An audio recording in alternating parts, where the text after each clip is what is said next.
The Boston sky was already beginning to take on the colors of dusk. Megan Williams took a deep breath as she gripped the steering wheel. On Thanksgiving Day, driving to her parents' home, she felt a stronger tension than usual. How many times had she driven this road? The house where she had lived since childhood was a place of warm memories mixed with complicated feelings. Megan had succeeded as a senior manager at a reputable accounting firm in Boston. Her steadiness and attention to detail were ideal qualities for an accountant with high-income taxpayers as clients. Her own apartment, stable income, and career built on her abilities, all these were the results of her hard work. As she approached her parents' house, Megan unconsciously slowed down. Her parents, Bill and Martha, had maintained the same strictness they had when she was a child. Her father was a retired university professor who still taught as an adjunct instructor. Her mother continued to work on a small scale as a local real estate agent after retirement, handling just a few clients. Both held high expectations for things, and especially demanded this from their children. "It's just a Thanksgiving dinner," Megan told herself. Only a few hours. The wooden house came into view. The fallen leaves in the front yard had been neatly swept, and the entrance had the usual Thanksgiving decorations. However, something was different. There were fewer lights in the house, and her parents' car was nowhere to be seen in the garage. Megan frowned as she parked. Her sister Ashley's car wasn't there either. Ashley had never held a stable job and often sought financial assistance from Megan and their parents. Megan had recently found unfamiliar expenses on her credit card bill, which she suspected were borrowed by Ashley. When she rang the doorbell, she heard small footsteps after a while. "Who is it?" came a child's voice. "Emma?" "It's Megan." The door opened slightly, and a 6-year-old girl peeked out. Ashley's daughter Emma had blonde curls and sparkling blue eyes, clearly resembling her mother. However, her expression showed a grown-up caution that her mother lacked. "Aunt Megan." Emma's voice rose with a hint of relief as she opened the door wide. "You came." Megan entered the house and felt something was off about the quiet house. It was strange not to smell turkey on Thanksgiving Day. There was no sound of dishes from the kitchen, or the television. "Emma, where are Grandpa and Grandma?" "And your mom?" Megan asked as she took off her coat. Emma took Megan's hand and led her to the living room. On the table was a folded piece of note paper. "Mom and Grandpa went to Hawaii," the little girl whispered. There was anxiety in her tone, and she seemed to be hiding something. Megan looked at the girl in confusion. "Hawaii? But today is Thanksgiving. We were supposed to have dinner together, weren't we?" Emma shrugged and pointed to the note on the table. "They told me to give this to you." Megan took the note. It was written in Ashley's messy handwriting. "Megs, please take care of Emma. Family time is important. Thanks for the credit card. Bye." Megan was speechless. She had a bad feeling and hurriedly opened her handbag to check her wallet. Sure enough, her main credit card was gone. "What on earth?" Megan murmured. Had her parents and Ashley gone to Hawaii for Thanksgiving, taking her credit card, and leaving a 6-year-old child alone? Emma was watching her quietly. There was a look of resignation in her eyes that was unchildlike. "Are you angry, Auntie?" Megan took a deep breath. She suppressed her anger and tried to appear as calm as possible. "No, Emma. I'm not angry with you. I'm just a bit surprised.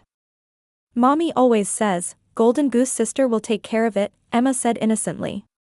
"But I don't know what a golden goose is." Megan was momentarily speechless. It pained her that a child like Emma had to have such conversations. "Aren't you hungry? Let's get something to eat," Megan tried to change the subject. Emma seemed to brighten a little. "Yes. But the fridge is almost empty. Mommy said, when the money comes in, I'll buy groceries, but..." Megan headed to the kitchen. Indeed, the refrigerator was almost empty, with nothing but children's snacks and milk that was about to expire. She took another deep breath. Emma, put on your coat. We're going out to eat. Then we'll do a little shopping. Emma's face lit up. Really? Thank you, Auntie. Before getting into the car, Megan looked up at her parents' house again. Countless memories of Thanksgiving spent in this house came back to her. Her mother's homemade turkey, her father's long grace, and the laughter she shared with her sister as children. All of those now seemed like distant memories. Megan took out her cell phone and called her sister. It went straight to voicemail. Ashley, what is going on? Please call me back right away, she left a message, trying to sound as calm as possible. Next, she dialed her parents' number, but there was no answer there either. Auntie, are you okay? Emma asked anxiously. Megan smiled at Emma. I'm fine, Emma. Let's have a wonderful Thanksgiving together. As she started the car engine, she tried to understand the situation. Her sister had stolen her credit card and gone to Hawaii with their parents, abandoning her 6-year-old daughter. Wasn't this beyond irresponsibility and something that could be considered abuse? You know, we can watch your favorite movies at my apartment, Megan told Emma. It's the Christmas movie season after Thanksgiving. Really? Mommy says she doesn't have time to watch movies. She always seems busy. I see. Megan felt her hands tighten on the steering wheel. This situation might be more complex than she had imagined. She needed to gradually learn about her sister's life from Emma. But for now, reassuring this child was the priority. Emma, don't worry. We'll stay at my place for a while. I'll get you everything you need. Emma was quiet for a moment, but eventually said in a small voice, Auntie, will you stay with me until Mommy comes back? Megan met Emma's eyes through the rearview mirror. Her resolve hardened. Of course, Emma. I'll be by your side. The small restaurant in the Boston suburbs was one of the few places open on Thanksgiving Day. Megan and Emma sat by the window, quietly eating their special menu of turkey with cranberry sauce. Emma, when did Mommy and Grandma and Grandpa go to Hawaii? Megan asked carefully. Emma answered while poking at her vegetables with her small fork. This morning. It was still dark. I was sleepy, but Mommy said, get up, your aunt is coming. And there was no contact with me? Mommy said, Aunt Megan will definitely come. She always keeps her promises, Emma answered innocently. I was scared, but you really came, Auntie. Megan felt her heart tighten. What would have happened to Emma if she hadn't gone to her parents' house for some reason? Leaving a 6-year-old child alone at home was unthinkable. Auntie, are you okay? Emma asked with concern. Megan managed a smile. Yes, I'm fine. I was just thinking. After finishing their meal, they stopped at a supermarket. Megan bought everything Emma needed. Pajamas, changes of clothes, a toothbrush, and children's shampoo. Emma picked up a new picture book and looked up at Megan hesitantly. You want this too? Megan asked, and Emma nodded. Of course. You can choose as many as you like. Emma's eyes sparkled. Really? Mommy always says, we don't have money. After checking out, Megan drove toward her apartment. On the way, she tried calling her sister and parents several times, but there was no answer. Finally, she decided to contact Jason, Ashley's ex-husband and Emma's father. Jason? It's Megan, she quickly explained the situation when the call connected. Emma was left alone? You're kidding, right? Jason's voice mixed anger and surprise. I'm working in Seattle right now. I can't come back immediately. This time, I can't forgive Ashley. I'll take care of Emma. But legally, what happens? In our divorce agreement, Ashley has primary custody. But given this situation, we might be able to apply for a temporary custody order. I'll contact a lawyer tomorrow. After ending the call, Megan checked on Emma in the back seat through the rearview mirror. The little girl had opened her new picture book and was absorbed in reading. Megan's apartment was in a renovated old building in Boston's Back Bay district. When they went up to the 5th floor in the elevator, Emma looked around with interest. "Your home is beautiful, Auntie," Emma exclaimed. "Thank you. I'll prepare the sofa bed for you to sleep on." That night, after Megan confirmed that Emma had bathed, put on her new pajamas, and fallen asleep after having a picture book read to her, she returned to the living room. She opened her laptop and logged into the credit card company's website. Looking at the recent transaction history displayed on the screen, Megan was stunned. 3 airline tickets to Hawaii, reservations at a luxury hotel, and shopping at brand stores. The total amount had already exceeded $12,000. "Unbelievable," Megan murmured. She immediately contacted the card company to stop the card and report fraudulent use. The next morning, Megan woke up early to check her work emails. It was the Thanksgiving holiday weekend, but there might be inquiries from important clients. Emma was still asleep. While making coffee in the kitchen, Megan was thinking about her plans for the future. Taking care of Emma, dealing with her sister and parents, and balancing work. Everything was weighing on her shoulders. "Auntie," came a small voice. Emma was standing in the living room. Her hair was messy from sleeping, and she was rubbing her eyes, with an anxious expression. "Good morning, Emma. Did you sleep well?" Emma nodded, but tears were welling up in her eyes. "When is Mommy coming back?" Megan took a deep breath. "I don't know yet. But don't worry. I'll be here with you." She sat Emma at the kitchen counter and started making pancakes. "What would you like to do today?" "Actually," Emma hesitated before saying, "I wanted to see the Thanksgiving parade on TV. But Mommy said, we don't have time for that." "Of course we can watch it," Megan said brightly. "After the parade, let's go to the park, and then for hot chocolate." Emma's face lit up. "Really? Yay." After breakfast, they were watching the parade on the sofa. Seeing Emma's smile, Megan's resolve grew stronger. She was determined to do anything to protect this child. "Auntie," Emma suddenly said with a serious expression. "Do you hate Mommy?" Megan was surprised and struggled for words. "Of course not. I think your mom is doing her best in her own way. But Mommy always calls you a perfect Megs and gets angry." Megan smiled wryly. "That's what sisters are like. Even if we don't agree sometimes, we're still family." Emma thought for a while, then said in a small voice, "Auntie, you know." "What is it? Do you want to know Mommy's secret?" Emma's eyes showed a mix of anxiety and determination. Megan caught her breath. "What kind of secret?" Emma got up from the sofa and went to get the new backpack Megan had prepared for her. She took out a small tablet and stood in front of Megan. "Don't worry," Emma said almost in a whisper. "I recorded Mom's secrets." Megan caught her breath as she stared at the tablet in Emma's small hands.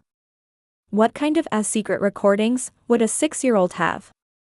She was hit by complex emotions but tried to appear calm.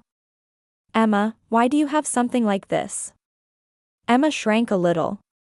"Because Mommy always talks loudly on the phone. I got scared." She let her eyes wander as if searching for words.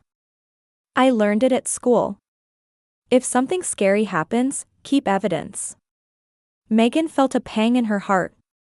A 6-year-old child making recordings to protect herself, what kind of environment was she being raised in?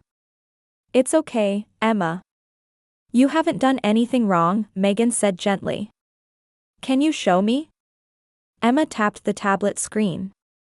The first thing they heard was Ashley's excited voice. "Jimmy, this plan is perfect. Megan's card has a high limit, so we can use it all we want. Even if she notices, she won't complain. She'll forgive me like always because we're family." Megan frowned. Jimmy seemed to be Ashley's new boyfriend. She had only briefly met him a few months ago and didn't know much about him. Yes, Mommy called you Golden Goose Sister, Emma added innocently. The recording continued. I bought that brand name bag with Megan's card last time too. When I said it was a birthday present, she believed me. Ashley's laughter rang out. I can pay off my debts and enjoy a vacation in Hawaii. Killing two birds with one stone. Debts. Megan had spoken out loud without thinking. She knew her sister had financial problems but didn't think she was in debt. Yes, Mommy's always on the phone about money, Emma shrugged. Scary people call sometimes too. The next recording seemed to be a conversation with their parents. Dad, Mom, I've reached my limit, Ashley's voice was tired. I can't handle taking care of Emma anymore. I can't raise a child alone. I understand, Martha's voice. But we're getting old too. We can't take care of our grandchild every day. Just dump her on Megan, Bill's low voice. She has money and time, doesn't she? She's single with no kids. That's right. Ashley's voice suddenly brightened. We'll invite her for Thanksgiving and leave Emma with her. Megan won't refuse. So, you're meeting Jimmy in Hawaii? Bill's voice. Is that guy really divorced? I heard rumors he still has a wife and children. Oh. That's not true. There was panic in Ashley's voice. Jimmy really is divorced. The paperwork is almost complete. Megan stopped the recording. Her hands were shaking. Learning how much she had been used by her family and how unstable an environment Emma had been living in, she felt a mix of anger and sadness. Emma. She searched for words. You were really brave to record this. Emma looked up anxiously. Are you angry? I'm not angry with you, Megan answered quietly. But normally we don't record adults' conversations. However, this time. I think you were brave. When Mommy comes back, she'll be angry, won't she? Megan took a deep breath. I'll talk to your mommy. You haven't done anything wrong. She stood up and walked to the window. Outside, it had started to snow. She needed to organize her thoughts about what to do for Emma. Emma, aren't you hungry? It's lunchtime, Megan tried to sound cheerful. Yes. Emma seemed to have regained some energy. While making sandwiches in the kitchen, Megan took out her cell phone.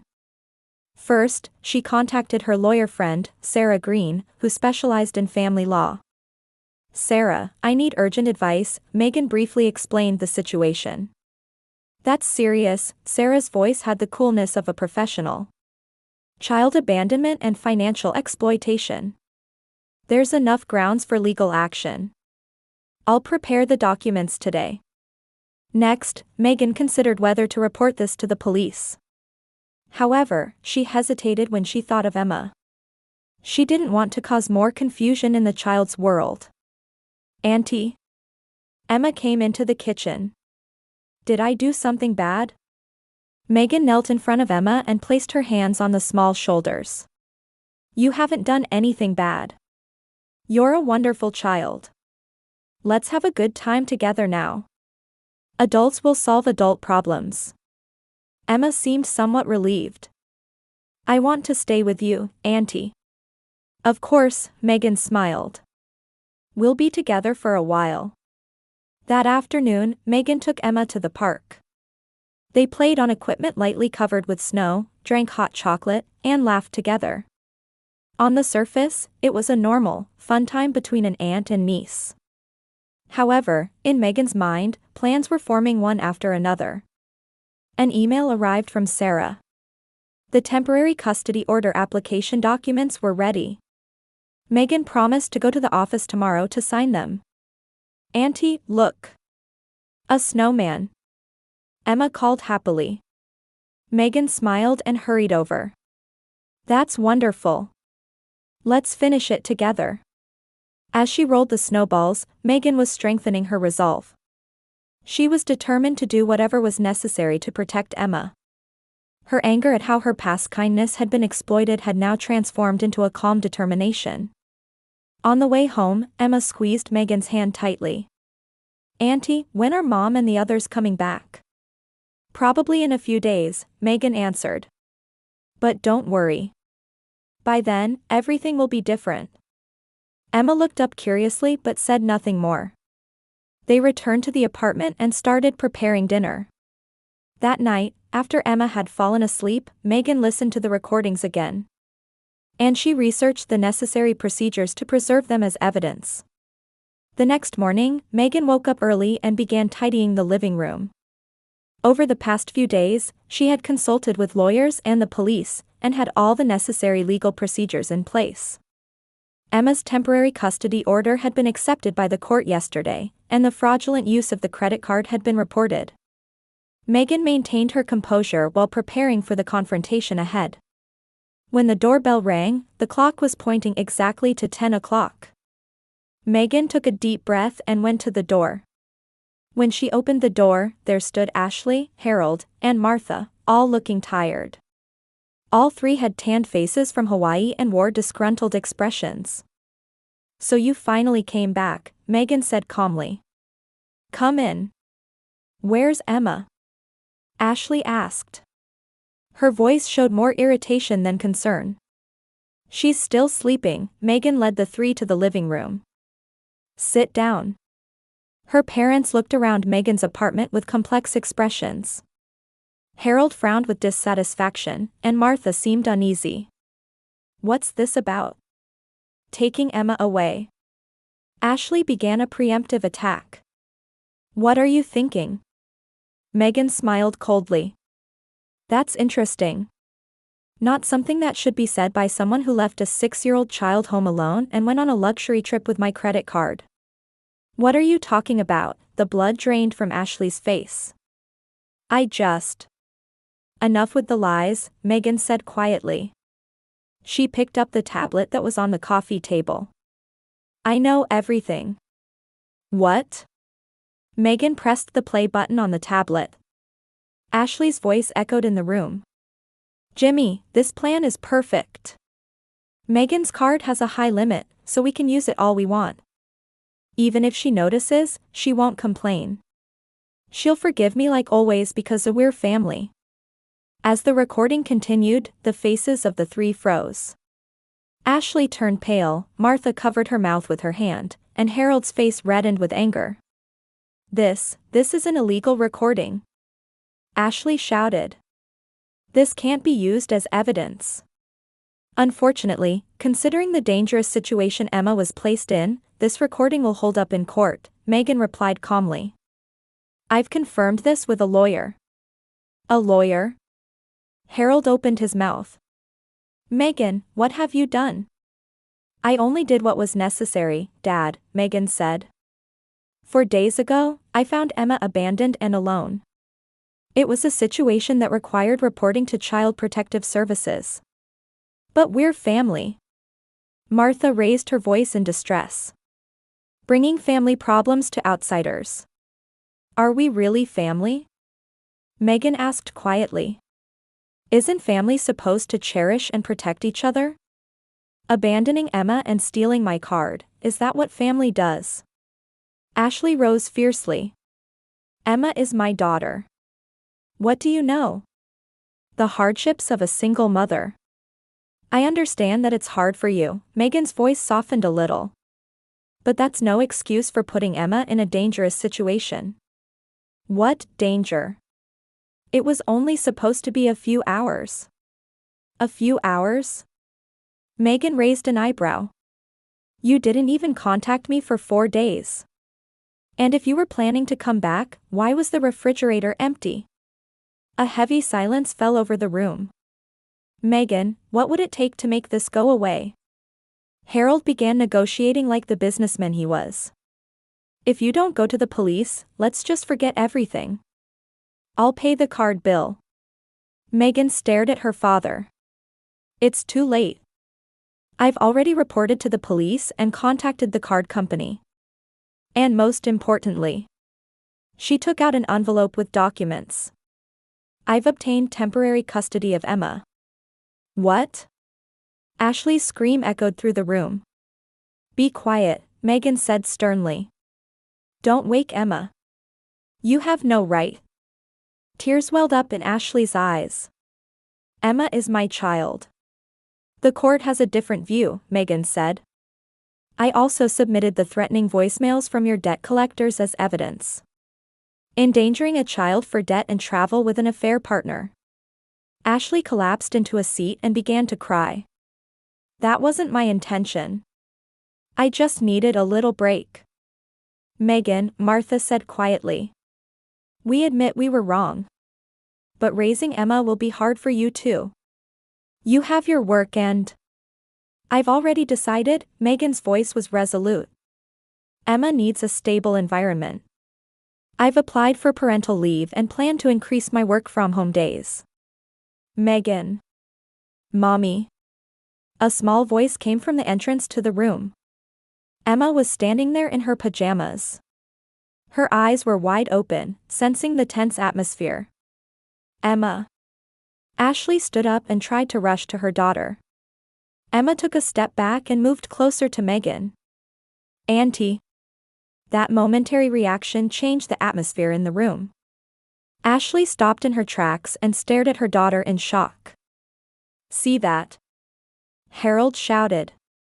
Megan has brainwashed my daughter. No, Megan said quietly. She went to Emma's side and placed a hand on her shoulder. Emma has just found a place where she feels safe. Ashley looked back and forth between Megan and Emma, and eventually dropped her shoulders. I'm a terrible mother, aren't I? Let's think about Emma now, Megan said. Ashley, you have problems. Debts, your lifestyle, you need to sort everything out. What are you saying? Emma will stay with me for a while. The court has approved this. You have regular visitation rights. And if you get your life back on track and can provide a stable environment, we can reconsider custody in the future. The room fell silent again. Ashley nodded while crying. Harold and Martha stood up wordlessly and headed for the door. Are you leaving already? Emma asked in a small voice. I'm sorry, Emma, Harold spoke kindly to his granddaughter for the first time. We'll come see you again soon. After the three had left, silence returned to the apartment. Megan and Emma sat on the sofa, shoulders touching. Are you okay?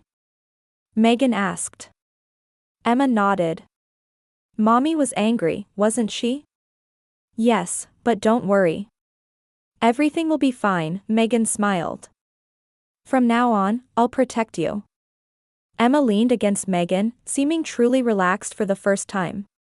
1 month later, in the hallway of the Boston family court, Megan sat with a tense expression. Emma was next to her, coloring with a new crayon set. Today was the formal hearing regarding her legal guardianship. Megan Williams, the clerk called. Megan took a deep breath and took Emma's hand. Let's go.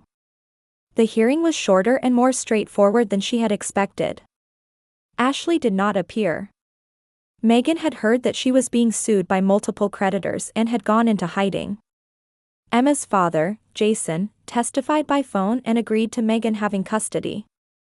He only requested monthly child support payments and visitation rights during holidays. The judge granted Megan provisional custody of Emma, with a decision to reassess the situation in 6 months. That's good news, Emma, Megan hugged her niece's shoulders as they left the courthouse. Now we can have a proper life. I can live with you, Auntie? Emma's eyes shone with hope. Yes, that's right. The following week, Megan and Emma moved into a new apartment. It was larger than her old place and had a room just for Emma. Megan adjusted her work schedule and increased her work-from-home days. Every morning, she took Emma to her new school, and in the afternoons, they went to the park together or she helped with homework.